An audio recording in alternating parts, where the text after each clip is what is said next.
go along. We're here today to talk about PCI DSS 4.0.1, specifically around the eSkimming requirements and controls framework that they put in place for the DSS, which is now mandated as a required control or required point of your focus since April of last year. So if you've not done something with respect to 643 and 1161, those are the elements of the controls that are in scope here. You need to, and you need to get moving fast before either your next ROC or AOC or SAC-A. We're going to talk a little bit today about our view on why payment page security alone is really not enough to prevent e-skimming. And there's going to be some statements that I'm going to make throughout the presentation that are somewhat designed as, speaking truth to power, if you will. If you're a QSA, I think there's critically important information for you to understand related to what's going on in the e-skimming environment so that you can provide guidance to your clients.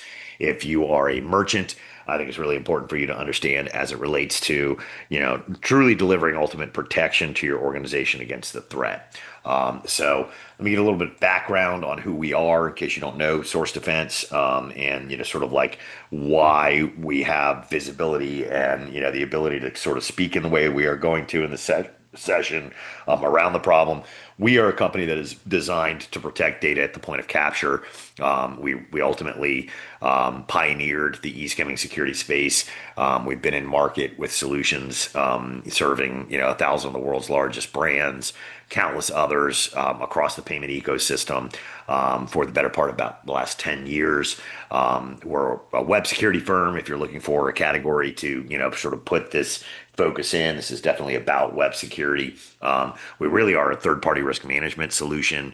It's an area of third-party risk that I think has been woefully under analyzed and addressed, and that is protecting the digital supply chain, which is the threat and attack surface that makes e-skimming attacks possible. We aren't just about data security, but that is the primary focus: protecting card data, protecting PII, from theft in the online, entry and capture of that data. But we're also about data privacy. And that's something that often gets underlooked in the conversation related to, the sort of management of the third-party digital supply chain. There's a lot of leakage that happens, irrespective of whether or not an attack is underway, and that's something that probably has a lot of bearing on your broader programs for consumer protection or data protection.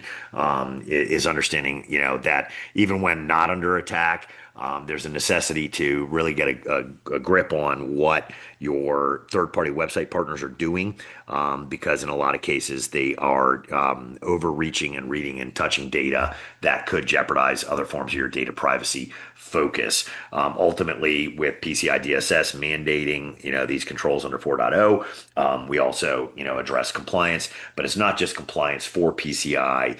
There are other aspects like GDPR, like HIPAA, like FFIEC, CCPA, other mandates that touch on data privacy and data security, and all of it results around the types of interactions that your consumers have with you and your website, and the stewardship of care that you need to have over the data they entrust you with. In terms of our background in PCI and our role within the broader PCI community, first, we are a PCI compliant solution, so we are a PCI compliant service provider under SAC-D.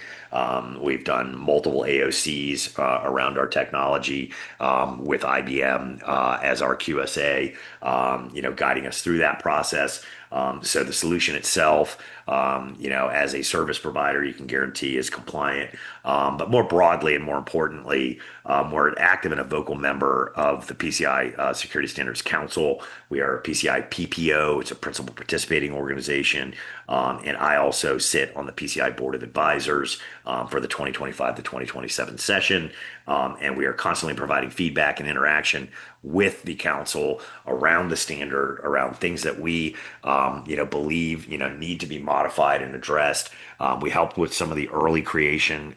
We provided a lot of feedback, through the evolution, and we remain, I think, very vocal, as a member of this community, trying to get at the root of what we really want, which is not compliance for compliance sake, but security, that has compliance as a sort of safeguard or a check to ensure that it's deployed, security against the e-skimming threat, which, the card brands and, data that's out there and research is saying, is fueling a large portion of e-commerce fraud, and represents, a significant proportion of global fraud in the payments ecosystem.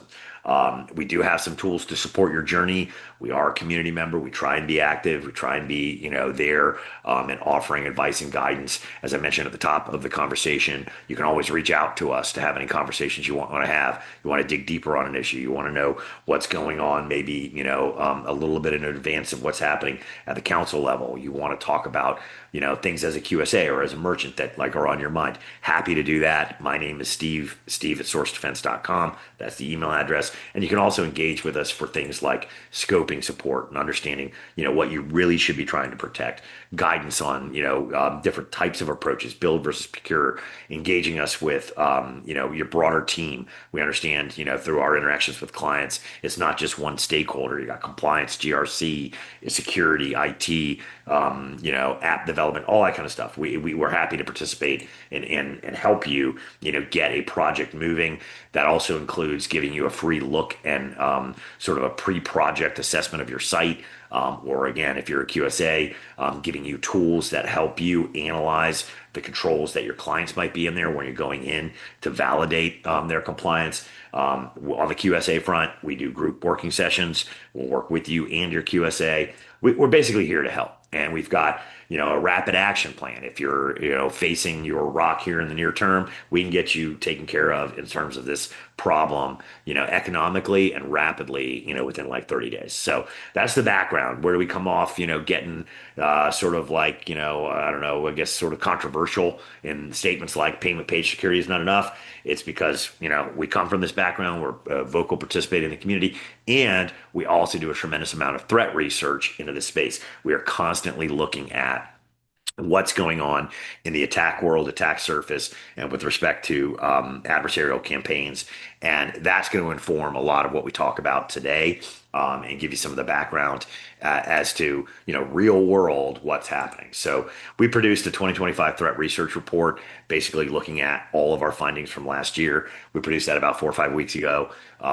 My colleague Scott will put a link to that in the chat, and you guys can feel free to download if you haven't already seen that. But there's some key takeaways. Number one, and I think most importantly, is the sort of result is that e-skimming attacks have not gone away. They're not going away. They are proliferating, in fact, and they are gaining in sophistication. In fact, we are seeing changes in the way the adversaries are acting such that they are implementing, the types of techniques and the type of approaches that, you would often associate with like advanced persistent threats or APTs, and we'll talk a little bit about it as we go along, but they're getting broader in terms of their reach. They're getting more sophisticated in terms of their intent to, colonize, stay slow and low, and persist inside the environments that they attack. We are seeing a major evolution in controls. In attacks designed to evade controls. This is almost predictable. Anytime something like the DSS is published, and you've got clear guidelines communicated to community, and it says do these things, you can almost guarantee that the adversaries are reading it too, and they're saying, okay, good guys are going to do X, Y, and Z. We need to do A, B, and C. And we're seeing that, and I'll touch on not just the payment page issue, but some of the controls issues that exist within the current DSS construct as a result of some of those things that we're seeing.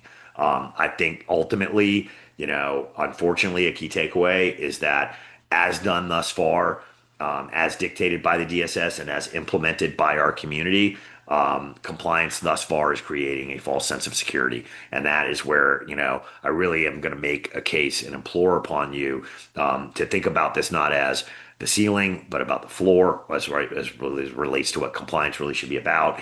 And to go the extra steps, which are not that more onerous, or are not that much more, economically impactful, to your bottom line, but are very much beneficial to actually stopping the threat.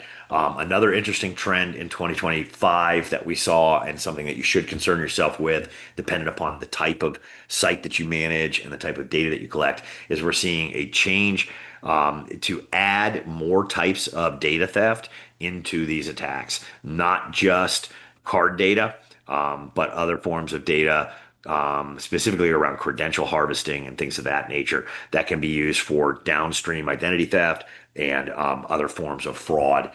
These idiots that we face every day want to perpetrate against us. Compromises, for the most part, are slow and low, and persistence is a big issue. We've seen an inordinate amount of time where adversaries have been persisting in inside environments where, like, part of what we do is we do responsible disclosure when we discover things. We tell organizations that their site is actually active under attack. We see persistence months later of the attacker, and so there's a real issue around our ability to respond, and to combat and remediate attacks as they hit our environments. Okay. Um, a real quick primer. I'm not going to go too much into, the what do you got to do for PCI, because I would assume at this point, after a couple of years of this conversation, you pretty much understand, what the requirements are. I will touch on it for a quick second, but I did want to just get a little bit of a refresher back to, what enables these attacks to take place and what happens, when these attacks take place, because it frames up, the conversation around where we should put the scope. I think very, very well. Attacks, e-skimming attacks are largely proliferated through your third and fourth party digital supply chain. Yes, there are, and we do see, a resurgence of, attacks that directly go after the first party code, your code, that is running on your website, hosted on your servers. There are attacks in 2025 where we've seen, double compromise, right? They have to break into the infrastructure to then change the code that you are running. But for the most part, they rely upon hitting your digital supply chain, where you are running a website that is, largely not yours. Like roughly 18% of the code is yours, and then 82% of the code is sourced in, from this myriad of third-party partners that you work with, and even, in a lot of cases, unknown to you, fourth and fifth and nth parties that they call in. And these are analytics, services. They are chat services. They are multimedia services. They're plugins for social networks. It's all the things that power your website. They're coming from these third parties. And you don't have visibility, no way to monitor, no way to ensure, the security of their code. And a bad guy knows that, and they know that also a lot of these services are utilized, in a one-to-many kind of fashion across the industry, and thus that. Thus that apologies. They can hit multiple resources in one fell swoop, one attack. When they do hit the site, and when they do compromise the script that's running there, effectively it's all JavaScript, and JavaScript is incredibly powerful. Has basically broad access to kind of do whatever it wants, on the pages that it's running. And I think that's what's really critical and really missed in this notion of payment page security under the scope of the DSS, is that you don't have to have a script compromised specifically on the payment page to modify the website and to modify the payment flow. Okay. When we look at, what can happen, when scripts are compromised, there's the ability of an adversary to completely change the page content, to put up anything they want, with respect to what the consumer sees, to add content, like, images, text, video, form fields, right? To even ask for information in, your data collection that, isn't intended to be a part of your data collection. Obviously, recording of keystrokes and scraping that data, is core, to eSkimming. But the ability to also redirect visitors to either websites under their control, or to pages that mimic and look like, in a lot of cases, legitimate payment flows. And so, if you have a compromise of a script, it doesn't matter where it sits on the site, it can impact, the user flow, and thus e-skimming happens site wide, or the e-skimming threat and the management service needs to be site wide versus isolated down, solely to a payment page. Okay, and that's a very, very important point. We kind of hammer home that point here in the next couple of slides. I do want to just sort of point out, these are the relevant requirements right underneath 4.0.1. They basically say, manage an inventory, know what's on your payment pages, know what scripts are running, justify the fact that they're there, authorize them, ensure and assure the integrity of those scripts, monitor your payment pages for changes, alert and respond to, the identification of malicious scripts on those payment pages, right? It's akin to sort of like building out a fence with two open sides. You've got to open and close the fence to get access, but you can easily walk around. That is what I think, is a good analogy, to describe payment page only focus as defined underneath the DSS. What we saw in 2025, back to sort of the notion of proliferation, was tens of thousands of attacks, sites across the world attacked, one-to-many attacks, definitely some targeted whales in there, but really like a shotgun approach. So everyone's sort of like, susceptible to this thing. Fashion and apparel, travel, leisure, transportation, media, government services, doesn't matter what industry. We saw attacks across the board. We saw almost 100 distinct e-skimming campaigns throughout the year. There's probably hundreds more that we did not see, but these are distinct campaigns. This isn't just sites attacked. These are, launched coordinated campaigns to the tune of nearly 100 of them, with thousands of targets, included in the focus. We saw an alarming trend utilizing Google Tag Manager, and an increase in that to the point where 30 different attack campaigns utilized Google Tag Manager, which obviously is an incredibly trusted source, and one that virtually ubiquitously used across the world. And I'll talk a little bit about that, as we go along here. We also saw, the move on the part of adversaries to really turn this thing into, attack as a service kind of infrastructure. Some modular infrastructure being, discovered late in 2025, which would indicate, sort of like a commercialization behind these attacks. So they're not going anywhere. We saw, I think, 1,000 sites hit in just one campaign. We've seen dozens of languages targeted. We've seen every payment platform, virtually being targeted by attackers. But I think here's the really critical and the underlying thing. We are seeing attacks that hit broadly across the entirety of the site, not just on payment pages. Okay. And many, many services are weaponized. It leads to sort of this illusion of security, right? I think there's a misunderstanding of the threat. I think that guidance has been ignored from many in the vendor community, and many even at the PCI PFI level, the forensic investigations level.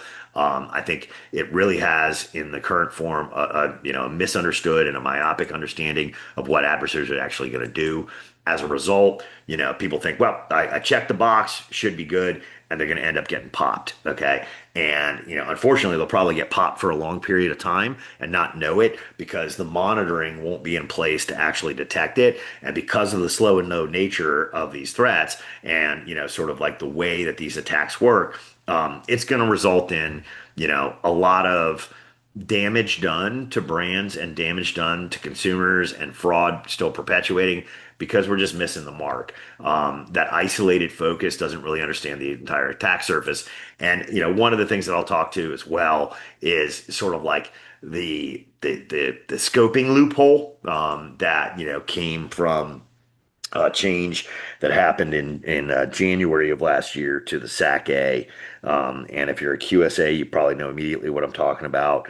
It was, a change that was made, I think, ostensibly to try and make life easier for the smaller merchant in the world, but ultimately fails to recognize that there are massive, companies, global brands that use the SAC-A for reporting specifically on their e-commerce environment. And so I'll talk a little bit about this as we go along. But there's the fundamental issues that we see, with respect to the DSS. And the primary issue, the one we're here to talk about today, is the scope issue, right? We put out a white paper with Coalfire about a year ago, maybe a little longer than that, looking at the need to protect payment flows versus payment pages. And I think it's pretty well written.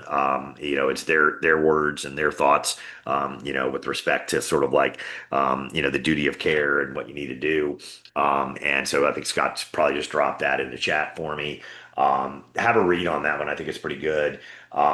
We've been saying, and they've been saying, and others have been saying, got to focus on, the full site. Payment page only equals, too narrow of a focus. Real world attacks are compromising, virtually every type of service that exists out there. Not, payment forms. Okay. And when we look at, the scope of deployment of these services, across the world, I think it's really important that you understand, where the majority of these scripts live. We did research for the 2024 Verizon PSR. We saw, 130,000 scripts looked at, when we discovered across 7,000 merchant sites. The vast majority, were running, outside of the payment infrastructure. Non-payment page, you might hear referred to as a referring page or a parent page. It's basically the rest of the website. We did find a ton of scripts running on payment pages, surprisingly, with 17,000 of them accessing PII and multiple thousand accessing payment data. But back to my point around, how attacks occur and, where compromised scripts can lead to, the adversary's capabilities. It's the non-payment infrastructure that is compromised. It's the non-payment infrastructure that, is the good footing, and it's the non-payment infrastructure that is left unprotected, even if you do comply with the DSS. In fact, in Visa's 2024 report, and they've said this multiple times as one of their biannuals, they said attackers are compromising non-payment infrastructure. That's the foothold. That's what they want to go after because they know that's where they can get things done. Also, there's a lot of, hey, well, I've embedded an iframe, and so, the iframe is secure and it can't capture data within the iframe. And, so that's basically, all I need to do. It ignores the notion of what happens on the referring page and also what happens with respect to whether or not there's other scripts running on that page where the iframe is hosted. And so, you got to understand if I can compromise it anywhere, I can get access to changing the flow. I can put buttons in place that shouldn't be there, and I can do a lot of bad juju, right? We need to shift the DSS away from payment page protection to site-wide protection. And the thing that is kind of frustrating for those of us in this space who are really trying to like solve this threat as part of our core mission is the difference between deploying a control on the payment page and deploying a control site-wide is like virtually nominal. Okay, the expense is not much different. The process with which you need to deploy the solution is identical. And so it's literally just a matter of, not adhering to, solely the letter of the DSS, but focusing on the problem space and doing it the right way to begin with. And it costs you virtually nothing more, and it definitely doesn't take any more time for deployment. Hammering things home on this front, you might look at it and say, well, source defense, you got an agenda here, and you're trying to, get us to deploy your stuff all over the site, versus just on that payment page. Look, we have a mission. We are a mission-driven organization, and it's not just us who's saying this. We hear from multiple PFIs. We're partnered with some PFIs. Security Metrics, no partner of ours, right? They have a similar solution in space, but they also do PFIs in their QSA, and they came out in March of last year, and they said in 100% of the 2,000 forensic investigations they did involving eSkimming, okay, the issue, the security failure, the problem was present on the referring page, not because of a malicious script on the third party hosted payment page. Okay. Like it couldn't be more evident, with a statement like that, it's just not the right area to focus on. We've got a few examples that are in that 2025 threat report that you can read about and look at. One of which is what we call the pizza method.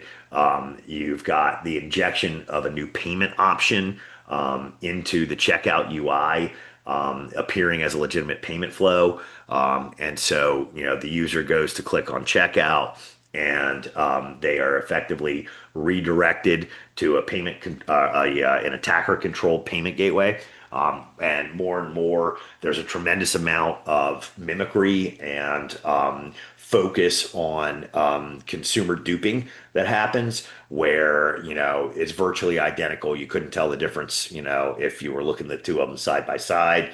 And they're using techniques and tricks like throwing up the PCI compliance logo and things of that nature. But in this particular attack, what happened was, user went to click on checkout. They're not taken to the payment page. They're taken to a separate payment gateway that effectively the adversary has stood up.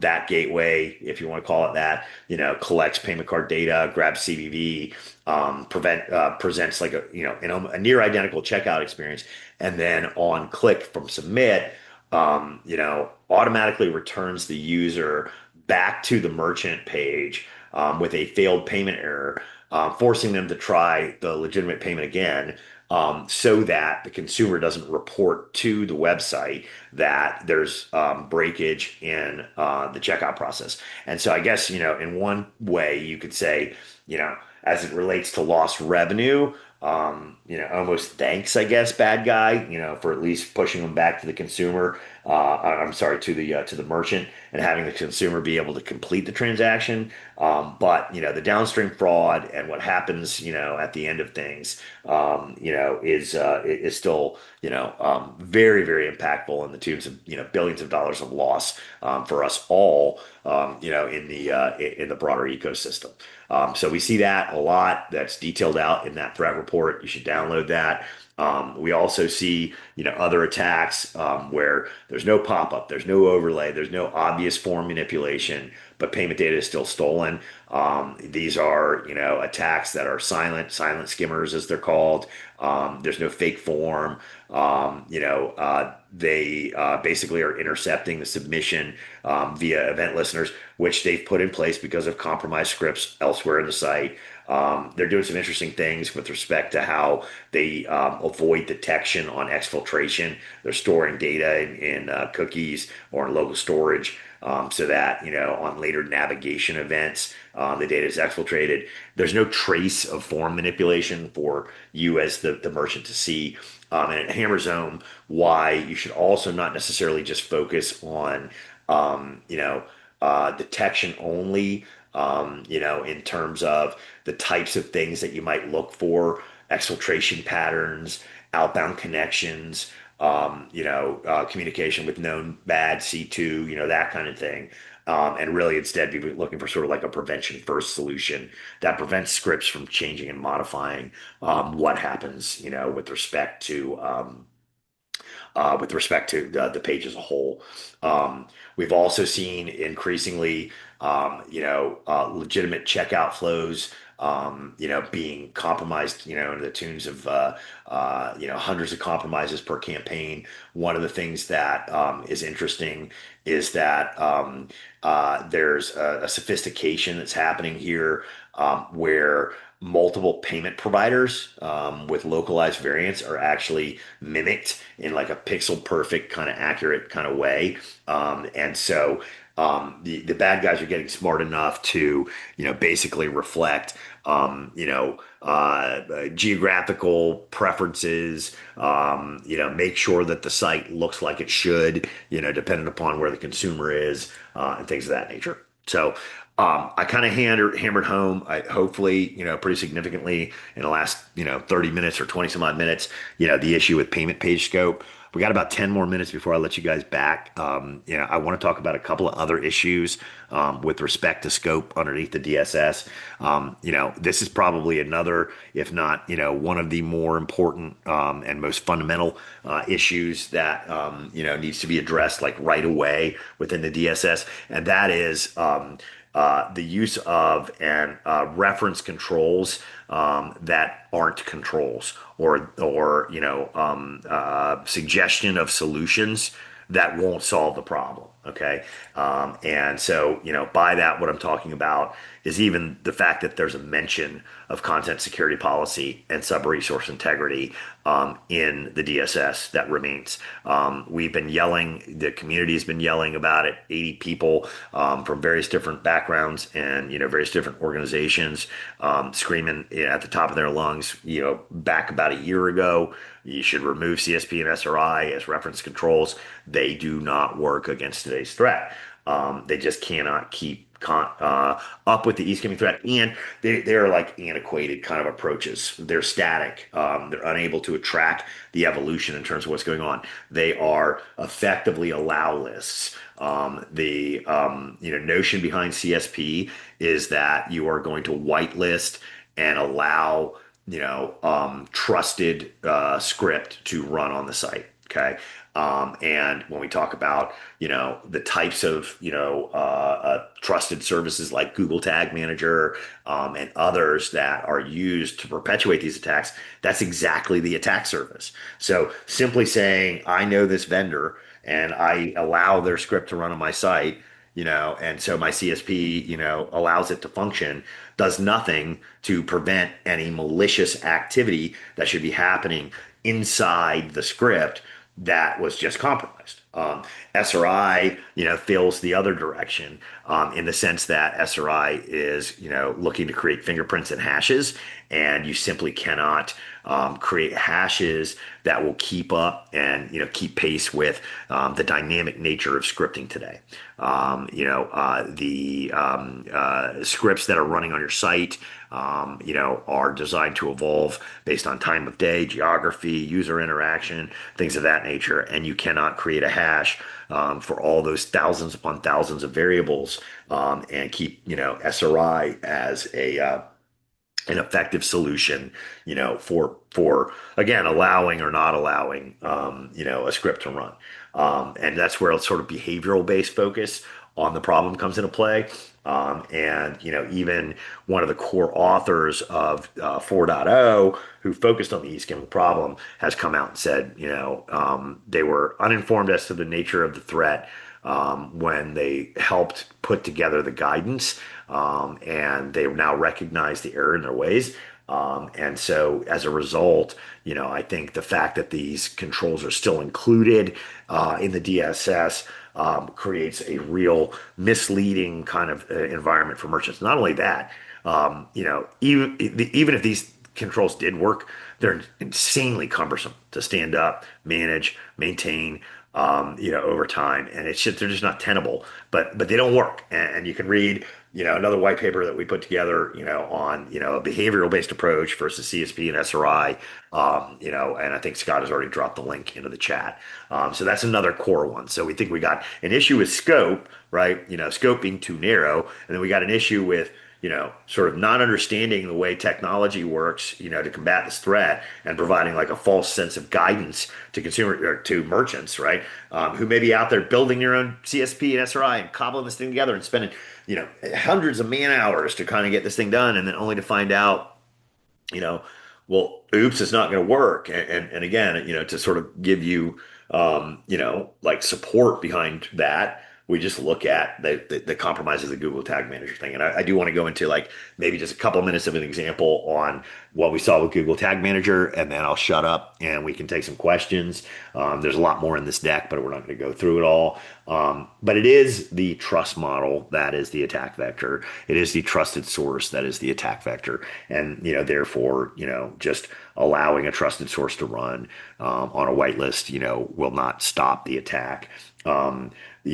Google Tag Manager is basically allowed inside those trusted paths.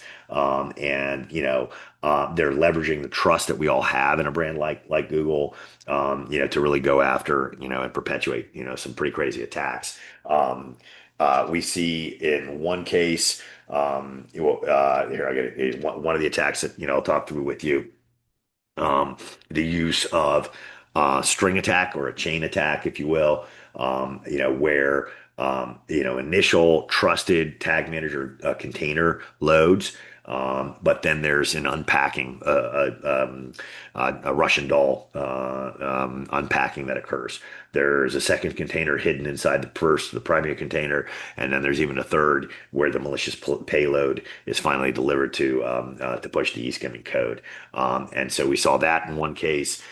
We saw direct container injection where malicious JavaScript was embedded directly into the container code. And because, tag level monitoring that only looked at what tag manager loads didn't see, it needs a deeper inspection of the container contents or, not just metadata or, an overall behavioral control approach to the problem, where once the malicious behavior happens, it's disallowed, sort of on run. We've seen some pretty crazy things where there's a delivery phase, an assembly phase, and an execution phase. The first tag manager instance delivers what looks to be like benign code. Then code fragments, which are stored in cookies, local storage, or even DOM attributes, are then compiled and assembled. And then, a second tag manager instance is used to do that and then execute the actual eSkimming payload. So a few interesting things there. There's a lot more of that detailed out, in the report itself. I would encourage you to download it. Hopefully, in this conversation, you're getting the sense that Source Defense is trying to, educate as best as we can. Has the council come back with a plan or way forward for updating 6.4.3 and 11.6.1? As I understand it, the current position, from the council is that if you look at like the way that that the standard typically goes, 4.0 was released in 2024, and no, I'm sorry, where are we at? 2022.